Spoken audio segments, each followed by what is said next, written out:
ആകാശവാണി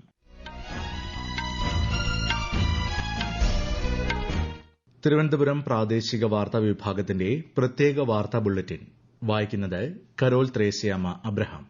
ഇന്നലെയുണ്ടായ വെടിനിർത്തൽ ധാരണ പാകിസ്ഥാൻ ആവർത്തിച്ച് ലംഘിച്ചതായി ഇന്ത്യ. ഈ ലംഘനങ്ങളെ വളരെ ഗൌരവമായി കാണുന്നുവെന്നും സായുധ സേന ഉചിതമായ മറുപടി നൽകുന്നതായും വിദേശകാര്യ സെക്രട്ടറി വിക്രം മിശ്രി ന്യൂഡൽഹിയിൽ മാധ്യമപ്രവർത്തകരോട് പറഞ്ഞു. പ്രശ്നം പരിഹരിക്കുന്നതിനും സ്ഥിതി ഉത്തരവാദിത്തത്തോടെ കൈകാര്യം ചെയ്യുന്നതിനും പാകിസ്ഥാനോട് ആവശ്യപ്പെട്ടതായി ശ്രീ മിശ്രി അറിയിച്ചു. ഇന്ത്യയുടെ അതിർത്തി മേഖലയിൽ സ്ഥിതി സാധാരണ നിലയിലേക്ക്. ജമ്മുകാശ്മീർ, പഞ്ചാബ്, രാജസ്ഥാൻ എന്നിവിടങ്ങളിൽ നിലവിൽ ഡ്രോൺ, ഷെൽ ആക്രമണങ്ങളോ വെടിവയ്പോ റിപ്പോർട്ട് ചെയ്യപ്പെട്ടിട്ടില്ല. വെടിനിർത്തൽ കരാർ ലംഘനമുണ്ടായതിനെ തുടർന്ന് സൈന്യം കടുത്ത ജാഗ്രതയിലാണ്.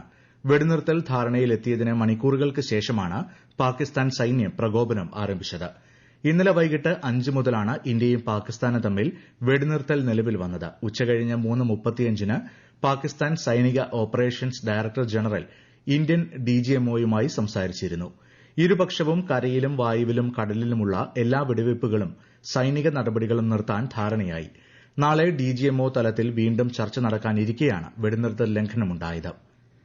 ഇന്ത്യയും പാകിസ്ഥാനും തമ്മിലുള്ള വെടിനിർത്തൽ കരാറിനെ സ്വാഗതം ചെയ്ത് UN secretary general Antonio Guterres. നിലവിലെ ശത്രുത അവസാനിപ്പിക്കുന്നതിനും സംഘർഷങ്ങൾ ലഘൂകരിക്കുന്നതിനുമുള്ള മികച്ച ചുവടുവയ്പ്പാണ് ഇതെന്ന് ഗുട്ടറസ് അഭിപ്രായപ്പെട്ടു. ലോകരാജ്യങ്ങളും ദേശീയ നേതാക്കളും വെടിനിർത്തലിനെ സ്വാഗതം ചെയ്തു.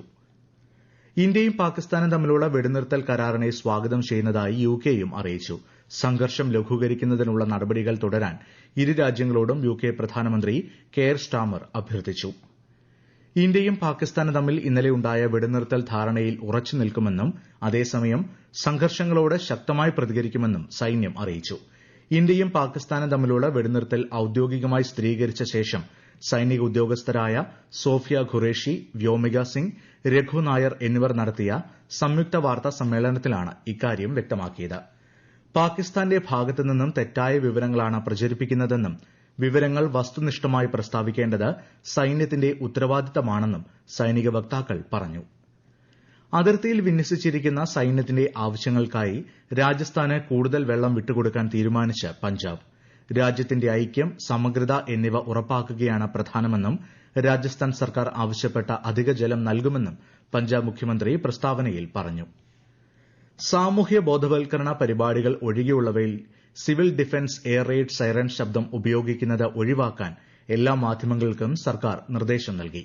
സൈറൺ സ്ഥിരമായി ഉപയോഗിക്കുന്നത് വ്യോമാക്രമണ സൈറണുകളോടുള്ള പൊതുജനങ്ങളുടെ പ്രതികരണം കുറയ്ക്കുമെന്നും യഥാർത്ഥ വ്യോമാക്രമണ സാഹചര്യങ്ങളിൽ ജനങ്ങൾക്ക് തെറ്റിദ്ധാരണയ്ക്ക് സാധ്യതയുണ്ടെന്നും ആഭ്യന്തര മന്ത്രാലയം പ്രസ്താവനയിൽ വ്യക്തമാക്കി.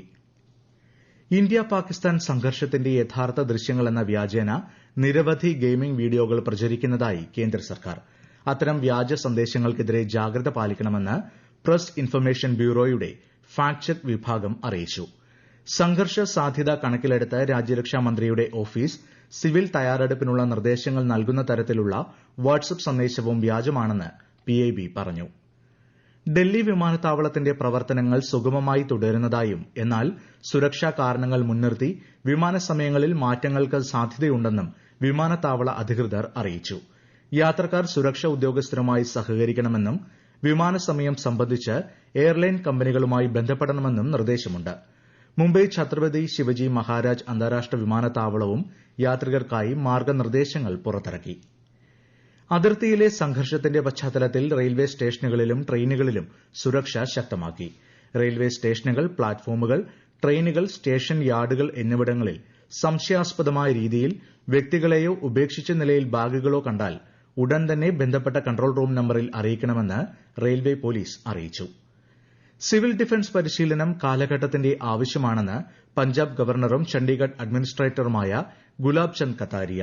രാജ്യത്തിന് നേരെയുണ്ടാകുന്ന വെല്ലുവിളികളെ ധീരതയോടെ നേരിടണമെന്നും ഇന്ത്യ പാക് സംഘർഷത്തിന്റെ പശ്ചാത്തലത്തിൽ ചേർന്ന സർവകക്ഷി യോഗത്തിൽ അദ്ദേഹം പറഞ്ഞു.